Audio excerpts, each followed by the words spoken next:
एक ऐसी दुनिया की कल्पना करें जहां पैसा हवा की तरह प्रचुर मात्रा में हो, जहां हर फाइनेंशियल चिंता रातों रात गायब हो जाए।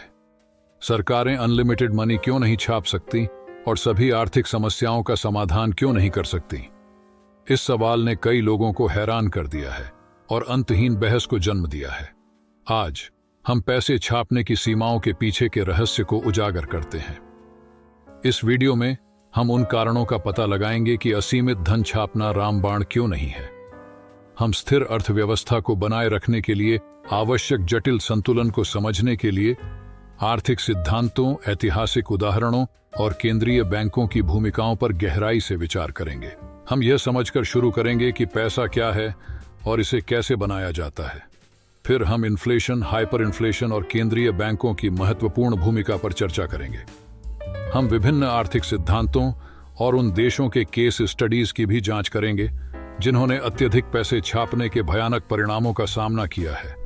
अंत में हम यह निष्कर्ष निकालेंगे कि संतुलित आर्थिक नीतियों का पालन करना और वैकल्पिक समाधान तलाशना क्यों आवश्यक है।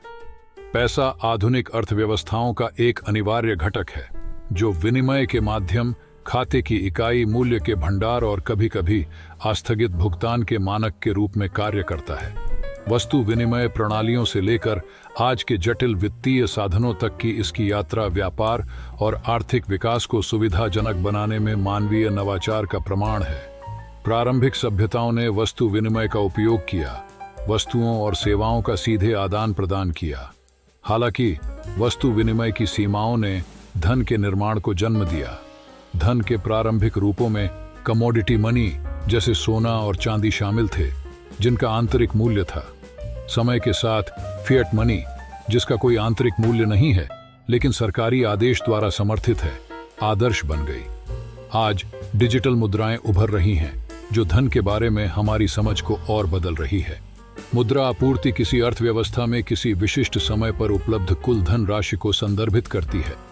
अर्थशास्त्री धन आपूर्ति को विभिन्न श्रेणियों में वर्गीकृत करते हैं, जैसे कि M1 भौतिक मुद्रा और मांग जमा, M2 M1 प्लस बचत खाते, मनी मार्केट, म्यूचुअल फंड और अन्य निकट मुद्रा, और M3 M2 प्लस बड़ी सावधि जमा और अन्य बड़ी तरल संपत्ति। संयुक्त राज्य अमेरिका में फेडरल रिजर्व जैसे केंद्रीय बैंक धन आपूर्ति को विनियमित करने में महत्वपूर्ण भूमिका निभाते हैं। वे अर्थव्यवस्था में प्रसारित होने वाले धन की मात्रा को प्रभावित करने के लिए ब्याज दरों और खुले बाजार के संचालन सहित विभिन्न उपकरणों का उपयोग करते हैं। आर्थिक स्थिरता के लिए इष्टतम धन आपूर्ति बनाए रखना महत्वपूर्ण है, क्योंकि कमी और अधिकता दोनों ही महत्वपूर्ण समस्याओं को जन्म दे सकती है। धन सृजन में केंद्रीय बैंक और वाणिज्यिक बैंक दोनों शामिल होते हैं। केंद्रीय बैंक मुद्रा जारी करके और मात्रात्मक सहजता जैसे मौद्रिक नीति उपकरणों के माध्यम से धन का सृजन करते हैं।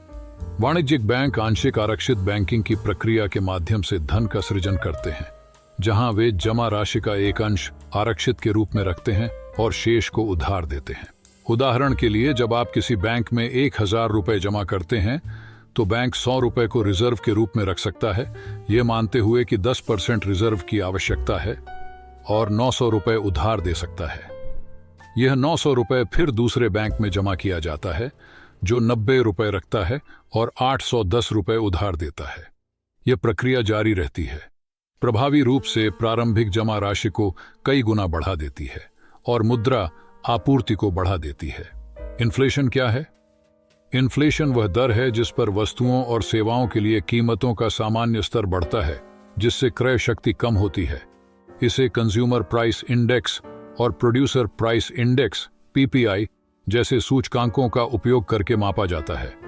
इन्फ्लेशन विभिन्न कारकों के कारण हो सकती है, जिसमें मांग पुल मुद्रास्फीति शामिल है, जहां वस्तुओं और सेवाओं की मांग आपूर्ति से अधिक होती है, और लागत पुश मुद्रास्फीति, जहां उत्पादन की लागत बढ़ जाती है। इन्फ्लेशन के परिणाम। इन्फ्लेशन कई तरीकों से अर्थव्यवस्था को प्रभावित करती है। मॉडरेट इन्फ्लेशन एक बढ़ती हुई अर्थव्यवस्था का संकेत है, लेकिन हाई इन्फ्लेशन क्रय शक्ति को कम कर सकती है, बचत को कम कर सकती है और अनसर्टेनिटी पैदा कर सकती है।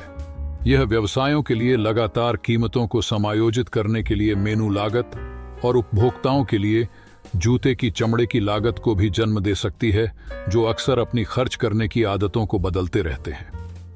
मॉडरेट इन्फ्लेशन खर्च और निवेश को प्रोत्साहित कर सकती है, क्योंकि लोग अपने पैसे का उपयोग बाद में करने के बजाय अभी करना पसंद करते हैं। हालांकि जब इन्फ्लेशन बहुत अधिक हो जाती है तो यह एक दुष्चक्र को जन्म दे सकती है, जहां मजदूरी और कीमतें एक दूसरे का पीछा करती हैं, जिससे आर्थिक स्थिरता कम हो जाती है। हाइपर इन्फ्लेशन मुद्रास्फीति का एक चरम रूप है, जिसमें कीमतें अनियंत्रित रूप से आसमान छूती हैं। ऐतिहासिक उदाहरणों में 1920 के दशक में वीमर गणराज्य, 2000 के दशक में जिम्बाब्वे और हाल के वर्षों में वेनेजुएला शामिल हैं। हाइपर इन्फ्लेशन अक्सर आर्थिक विकास के बिना सरकारी घाटे को वित्त पोषित करने के लिए अत्यधिक धन मुद्रण के परिणाम स्वरूप होता है। वीमर गणराज्य में प्रथम विश्व युद्ध के बाद के पुनर्मूल्यांकन और आर्थिक कुप्रबंधन के कारण हाइपर इन्फ्लेशन हुआ। जिम्बाब्वे की हाइपर इन्फ्लेशन को भूमि सुधार नीतियों, आर्थिक कुप्रबंधन और भ्रष्टाचार ने बढ़ावा दिया। वेनेजुएला का संकट राजनीतिक अस्थिरता, आर्थिक कुप्रबंधन और तेल राजस्व पर अत्यधिक निर्भरता के संयोजन से उपजा है। केंद्रीय बैंकों के कार्य। केंद्रीय बैंक मौद्रिक स्थिरता के संरक्षक हैं। वे मुद्रा आपूर्ति को विनियमित करते हैं, ब्याज दरों का प्रबंधन करते हैं, बैंकिंग प्रणाली की देखरेख करते हैं और अंतिम उपाय के रूप में ऋणदाता के रूप में कार्य करते हैं। उनका प्राथमिक लक्ष्य मूल्य स्थिरता बनाए रखना और आर्थिक विकास का समर्थन करना है। केंद्रीय बैंक अपने उद्देश्यों को प्राप्त करने के लिए विभिन्न उपकरणों का उपयोग करते हैं। ब्याज दरों को समायोजित करके वे उधार लेने और खर्च करने को प्रभावित करते हैं। खुले बाजार के संचालन में मुद्रा आपूर्ति को नियंत्रित करने के लिए सरकारी प्रतिभूतियों को खरीदना या बेचना शामिल है।